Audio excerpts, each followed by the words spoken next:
Hey guys, it's Freya. Welcome to another video on my channel. Today we are going to be talking about live play ticketing, resale tickets, as well as planning your trip to Vegas if you are going to Permission to Dance in Vegas. I decided that I'm going to make a few more information videos just because I do get a lot of questions. I've been getting a lot of questions. If you have been DMing me on Instagram and I do not follow you, my DM request is broken. I am working on getting it fixed. I've contacted Instagram. It's in the process, but it has not happened yet. So I can get notifications. I get a notification that I am getting these message requests, but I can't open them. Like I can't see them. So just so everybody's aware, I know people are asking me questions. That's why I want to make videos like this. Also, follow me on TikTok if you want. I make a lot more videos, like short videos on there, and am able to answer questions a lot quicker on that platform just because it's a quicker platform. But I will be making kind of a series of videos on the Vegas shows as it is coming up. So like I said, this one is going to be about live play ticketing, resale, and planning the trip there. And then I'm going to open the comments to questions about, actually attending the concert, merch lines, things like that, which I will get into at the end of the video. So first off, let's talk about live play. If you didn't get a ticket to the actual stadium shows where they will be performing in person, you do have the option of going to a live play. A lot of people asked what a live play is. It is just a showing of the concert happening in real time. So it is like happening at the same time as the actual in-person show. However, you are going to be in an arena and it's going to be playing on a giant screen and you're going to be watching it alongside other armies. So it's fairly close to the actual stadium. It's super fun from what I've heard, and it's just a good experience if you can't go to the actual show. It's going to be taking place at the MGM Garden Arena, MGM Grand Garden Arena, and tickets will be starting to go on sale on the 8th. They are having the same type of pre-sale as the regular ticketing had this week. So on the 8th, it is going to be the Army membership pre-sale. All of the registration for pre-sales have already passed, but if you don't get a pre-sale code for that day, you then have the eligibility to possibly purchase it during the verified fan pre-sale. And then after that, they're going to open it up to the public, so it is going to be a general sale after that, and anybody can purchase a ticket. And so the first pre-sale is going to be happening on the 8th, 3 p.m. Pacific time. Just like the other one, it's going to be the same thing.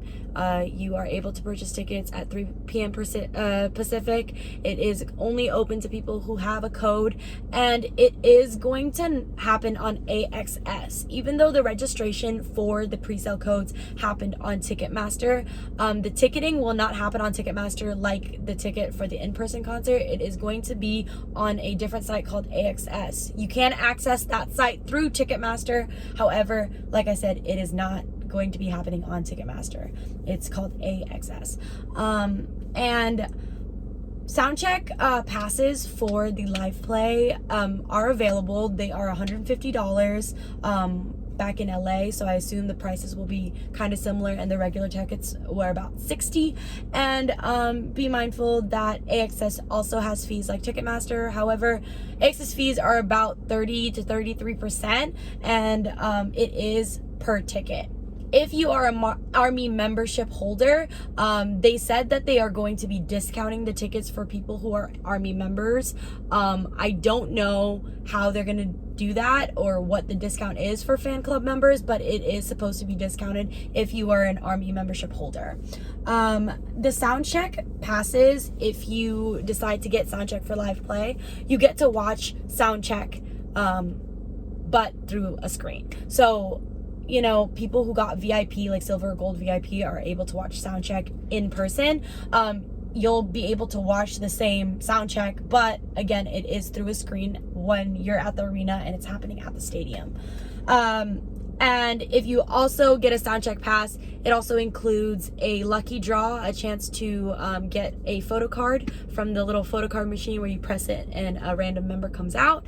And you also will be able to participate in BTS Studio, which is where you go into like a photo booth and you take a picture with a hologram of them, well, one of the members, and you pick a member and you take a picture with one of them, basically.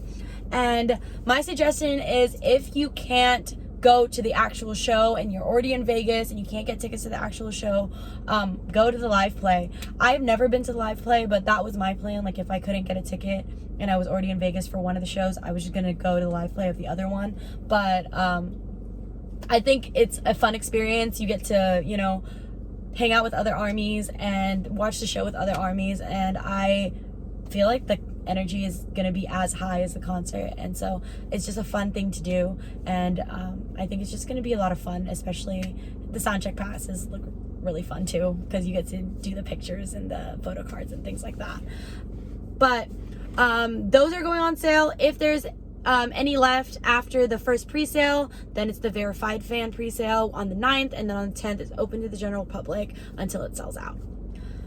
For resale tickets, so now that every single show has been sold out, after the first pre-sale, every show sold out. So all 4 of them, every single ticket sold out. They didn't have the verified fan pre-sale or the general sale for the stadium shows. As expected, I think I mentioned that in some of my other videos, that I didn't think that it was going to make it to the general sale, which I'm not surprised at all. But if you are trying to look for resale tickets, my biggest suggestion, and the thing that I will drill into everybody's head, is do not buy it now. Do not buy it now.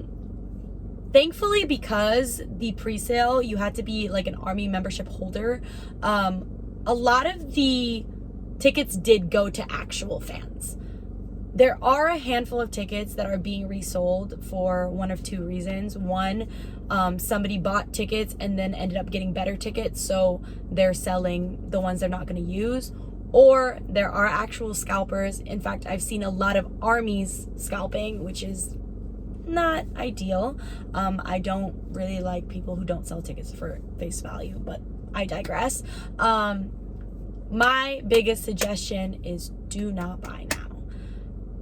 In any event, especially when it first sells out, people are going to try to get as much money as possible. The prices are going to be ridiculous. They're going to try to sell it for thousands of dollars, even though none of those tickets cost thousands of dollars.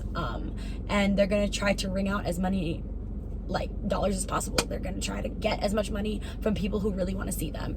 And so I suggest to wait, because the closer we get to the date, the more people are going to be willing to lower the cost, because they don't want to also lose out on money. They don't want to, have a ticket that they can't sell. So once we get closer to the shows, I feel like it's going to start dropping in price. If you are trying to buy from a third party seller, things like StubHub, Vivid Seats, SeatGeek, they are good resources because they back your sale. What I mean by that is it is guaranteed that you either have a working ticket or your money back.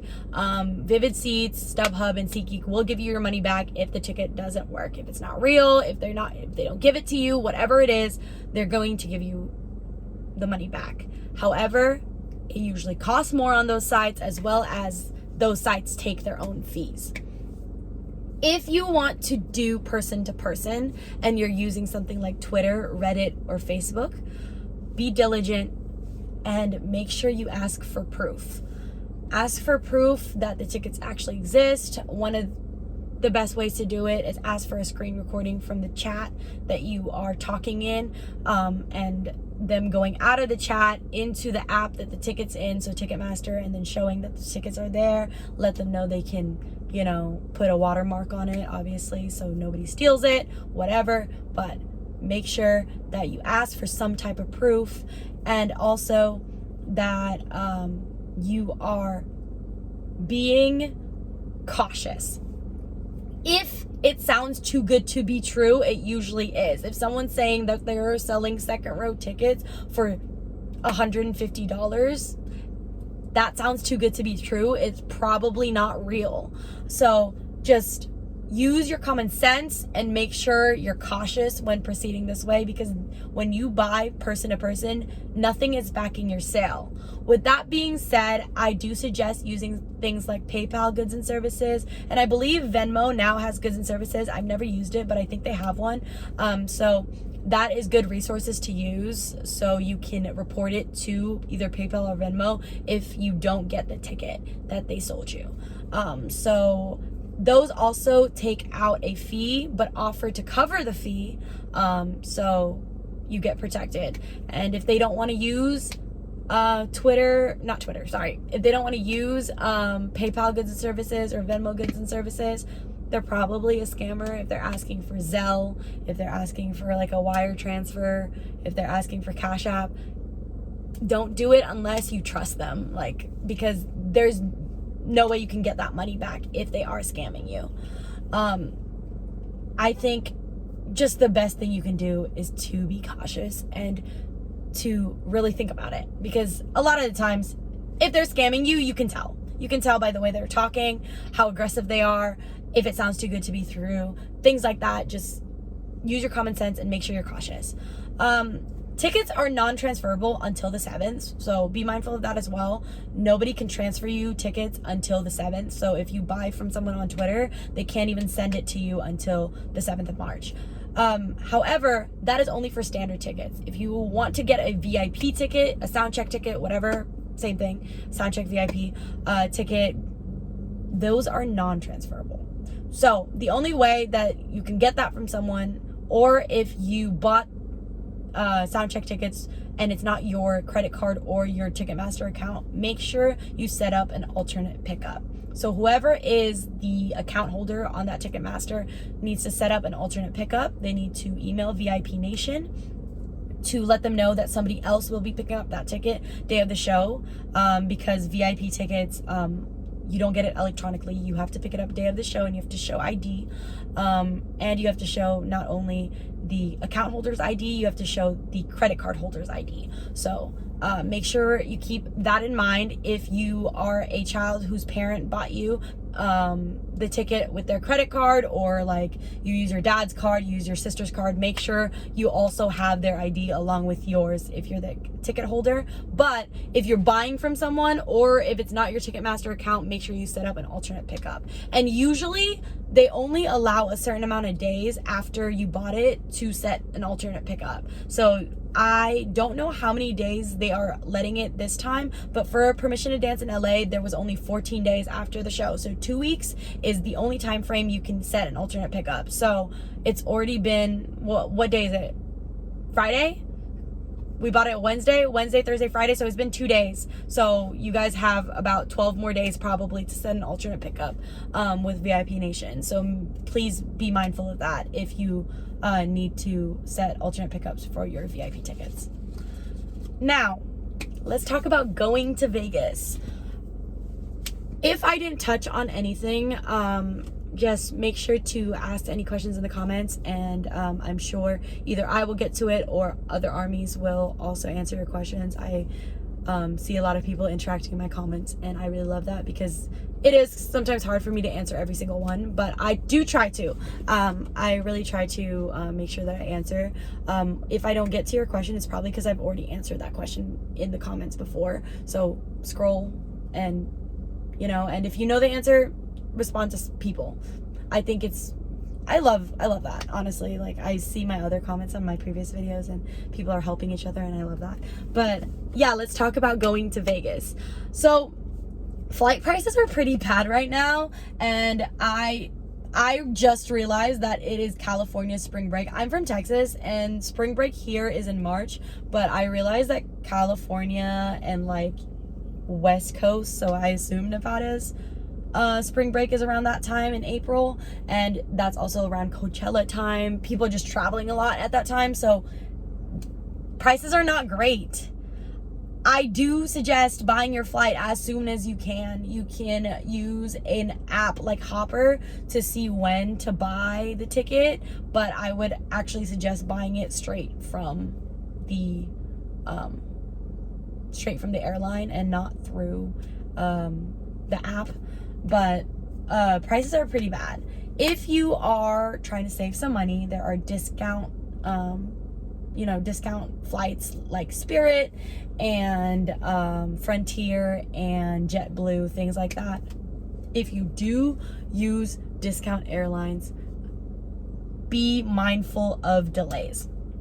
I am flying into Vegas the day of my first show. So I'm only going to the third and fourth show, but on that Friday is when I'm flying in. But I'm flying in super early in the morning to account for any delays that might happen.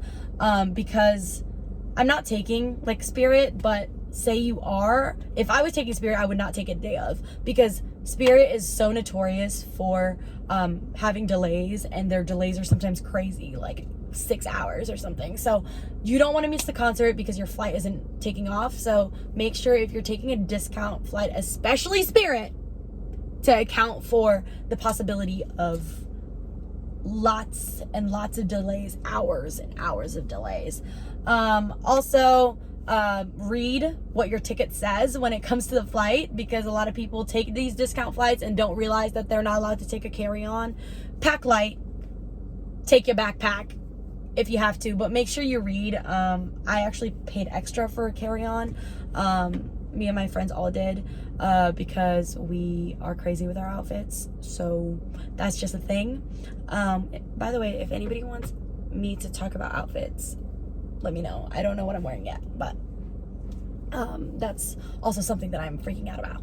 But yeah, make sure you check if you're eligible for a carry-on, how much a checked bag is if you're trying to check a bag, things like that. So just make sure you know what flight you bought, and what accommodations it allows, as well as allowing yourself enough time if you are taking discount flights, because they are notorious for delays. When it comes to accommodations, as in staying, so hotel, Airbnbs, things like that, Vegas is very expensive. If you have a group of friends, I suggest splitting it as much as possible. If you're planning on staying at a hotel, there's a few things that I would suggest. Number one, just like the flight, do it now.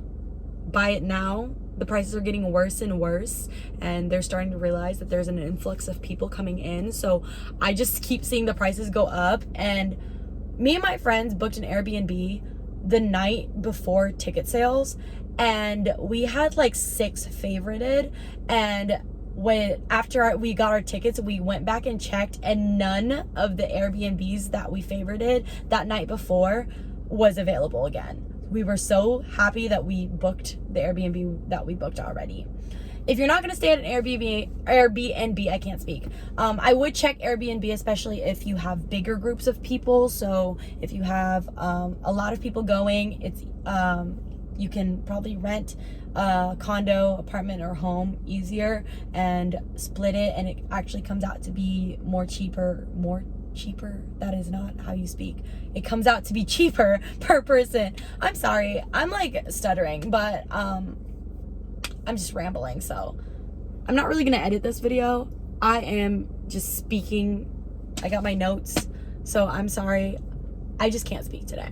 But it is gonna be cheaper if you have more and more people. I would check things like Airbnb and Vrbo, but I know a lot of places have been taken because I watched them get taken right in front of my eyes. If you are planning to stay on a hotel, like a traditional hotel, a lot of the places that are right by the venue are already all sold out. I checked those too. However, you can double check. If you are staying at a hotel, do not use a third-party site. I have been to Vegas one too many times. I actually really hate Vegas.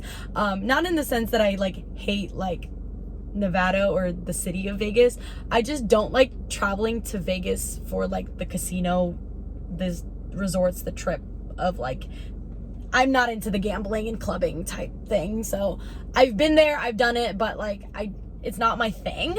And I think it's way too overpriced and not as fun as it seems to be. So like I personally would not take a trip to Vegas. Like I would never plan a trip to Vegas, but I'm strictly doing this for BTS. But I have been one too many times, and I would suggest to never use a third-party site. Things like hotels.com or Trivago or whatever, all those random ones, I would not use them. So hotels give a certain amount of rooms to third-party sites, and then when you book through that third-party site, sometimes the prices are better, but when you book through that third-party site, in the little fine print, it says that the room is not guaranteed. It literally says the room is not guaranteed. I don't care what third-party site. I don't care if you use Kayak or freaking, I forgot the names of all of them, but I don't care what you use. It says that it's not guaranteed. And you can show up there and they'll be like, we don't have a room for you. You'll get a refund eventually from the third-party site, but it happens a lot, especially in Vegas. I've had it happen to me before. And also, like, Vegas is just very, very known for getting overbooked. And then the first people that they are going to not give a room to is third-party sites. In fact, when I was in LA and I stayed in a hostel with my friends, people were getting booted because they booked through a third-party site, and it's whoever put the deposit down first. It was a whole thing. The hostel was kind of terrible, but it's just a good example. Like, your room is not guaranteed, and it sucks. Like, you don't want to go to Las Vegas and then find out you don't have a place to stay, and by that time it's going to be hard to find and expensive. So do not book through a third-party site. I don't know if I can drill that into everybody's head, but don't do it. Don't do it. Maybe you'll save $20, but don't do it. It's not worth it. It's literally not worth it. Also, if you're staying at like a fancy schmancy casino resort thing, be mindful of resort fees.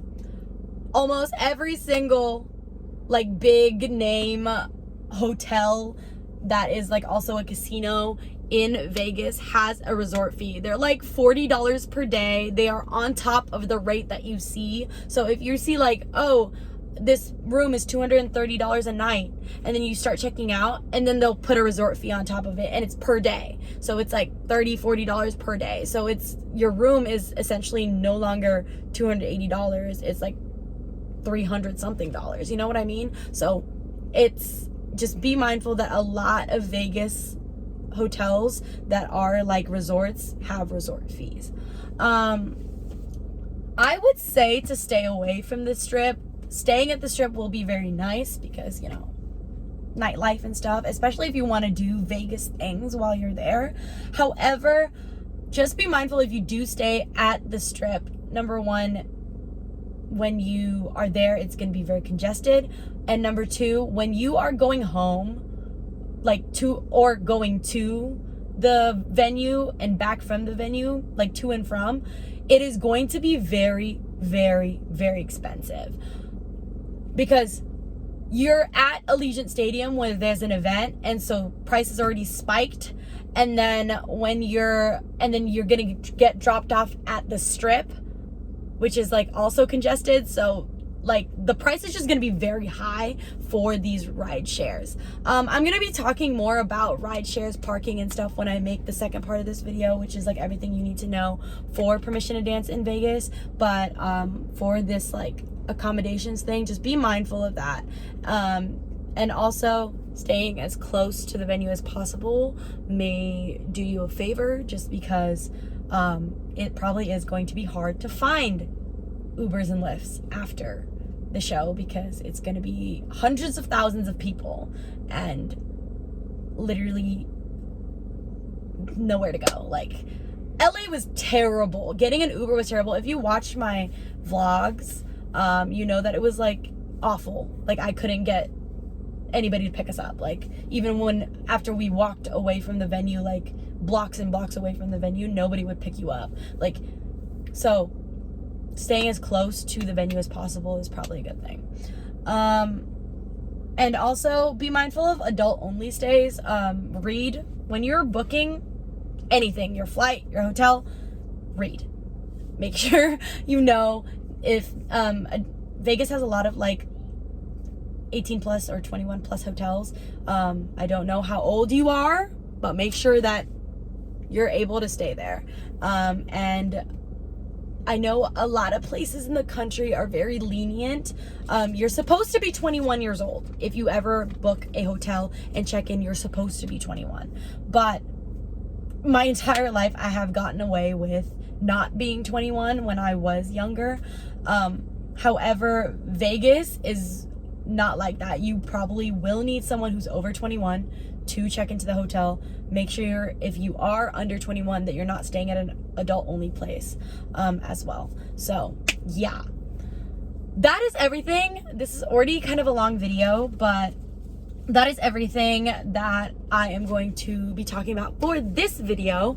I do want to make a few things. Let me know what you guys want to see, because my ideas, what I like to watch and what I think the information that people would probably need is what to bring, like in your bag, rules, regulations, and stuff for the concerts, like vaccines, COVID tests, parking, times and things like that. They haven't released like merch line times and things like that, but I will be making a comprehensive video of like everything you need to know for Vegas, like I did for LA. However, I also want to possibly make like a what's in my concert bag, as well as if you guys have any specific questions, leave them down below. I'll add it to my next video. I don't know if I'm gonna make this like a 2-part or a 3-part series, but I will be answering everybody's questions to the best of my ability, and I'm gonna be waiting a little bit closer for my everything you need to know for Vegas video that I make, that it's gonna be similar to my LA one, just because I want all the information to be available so I can tell you all the correct things, as well as I will be possibly making a what I'm packing, what's in my bag, and outfit videos. Those are like iffy, like the bag packing and the outfit ones, so let me know if you guys are interested in that. I kind of want to do like a shopping with me for Permission to Dance in Vegas, so like we'll do it together, but I don't know if anybody would be interested in that, so let me know. And then also let me know any questions you may have, and if you're going, what days are you going? Will I see you there? I'm going weekend 2. And yeah, I'm really excited. Follow me on TikTok. I always update and give tips on there a lot more often than here, because it's just shorter platform, obviously. But yeah, and follow me on Instagram if you want to see me in Vegas in real time when I go. My next video is probably gonna be my Eric Nam / BTS Soul Show theater vlogs, so I will see you guys then. Bye everyone.